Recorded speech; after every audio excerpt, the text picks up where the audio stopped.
right, welcome to another episode of Building Wealth with Real Estate. I'm Cameron Ripley. I am the host, so I'm also the broker owner of Vision Forward Realty, DRE license number 02210-348, and the broker owner of Purpose Home Loans, NMLS 250-4166. So today we're really going to be doing a deep dive, so to speak, into a few different properties. Starting with if you're brand new. And so a lot of these episodes, I like to talk as if someone's a brand new investor all the way up to a seasoned investor. So sometimes I like to talk about what would I do if I was in this situation. But obviously, a lot of you listening to this are living different situations or are in different scenarios. Some of you are high income earners and maybe looking for a big tax break. Some of you are first time home buyers looking for a way to really build wealth with real estate and generational wealth because you've never had that before. Whatever spectrum you might be on, so to speak, we're going to kind of dive in and really go over each episode, how to scale up in your investment portfolio, how to build wealth with each property and move on to the next property, and what you should be looking for, what should you not be looking for, how to get a good deal. I have found that when I listen to a lot of podcasts on investing in real estate, not to knock anyone else's podcast, I just always felt like I wasn't getting a lot of specifics on how to do things, what to do things, what are the loan stuff, what should I look for? It was very generic principles, which is always great as well. So in this podcast and in this YouTube video, whatever it is and whatever platform you're watching this on, we're going to really dive into a lot of the details. So for this episode, we're going to talk as if you're a brand new buyer or investor or just looking for a good opportunity. So we're going to talk about a real listing that's on the market today. I like this one a lot because I think that there's a lot of potential with this and a lot of room for you to build wealth and then scale up to something better. But it's a good starting point for a lot of people. So the address is 362 Moore Avenue, Yuba City. This property is listed at $379,000. It's listed by, and I apologize if I mess up your name, but Martin Mahmoudi. Martin Mahmoudi with Blackbird Realty. This is a 3-bed, 2-bath empty house with a second house that's a 1-bed, 1-bath being rented out for $1,000 a month. The thing that I like about this is at that price range, $379, it really opens a door for those of you who maybe you have no money at all. You need some down payment assistance. You can get down payment assistance up to 2 units with most down payment assistance providers. Also, if you're a veteran and you're going to occupy both of these, you have to occupy the property with down payment assistance, or if you're using a VA loan, but you can use a VA loan, 100% financing, occupy one side, rent out the other.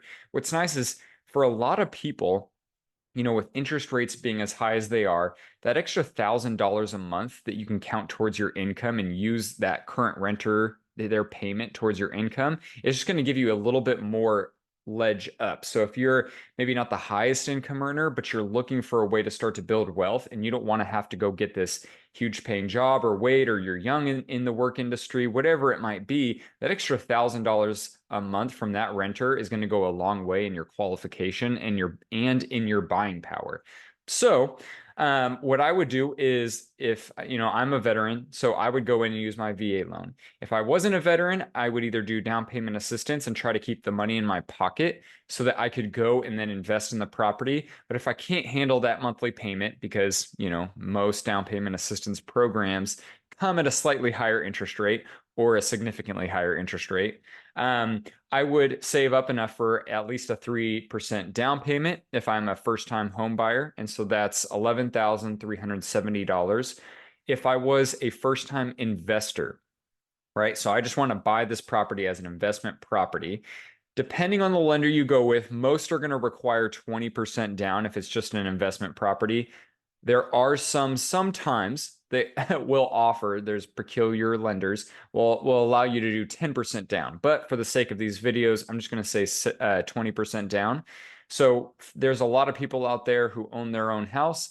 They've got a lot of equity. Maybe you want to just do a second mortgage for your first investment property, or maybe you've saved a lot and you need a big tax break. And so you need to take a full depreciation on the asset you purchase, right? So for those of you who are first-time investors, this is a great tax strategy. 20% down is $75,800. buy the property, rent out the 3-bed, 2-bath, approximately for $2,000 a month. I always like to look at the Zillow estimates on the rental because they're pretty accurate. But I also like to go and dive into as if I were a renter and I was looking in that area, what would I be looking for? Now, my goal would try to be to keep as much money in my pocket as possible, renovate this place, make it look nice. I promise you, there are tenants out there who have a good job, are respectful of your property because they can tell that you care about the property. That's why you made the renovations, hint, hint. And they are going to be respectful of it and take care of it. Just make sure you pre-screen your tenants. I swear every time, for me personally, every time I've heard these horror stories with tenants, it always comes down to they didn't pre-screen them, they didn't monitor that they still had renter's insurance, or even check to see if they got renter's insurance. They didn't do a verification of employment, credit check. Just pre-screen your tenants, but provide a respectful, good place for them to live because there's people that just want that. And you're going to get more money for the property. So what I would then do is I would just keep increasing the rent 3% every year, make sure that I'm adding value to the property.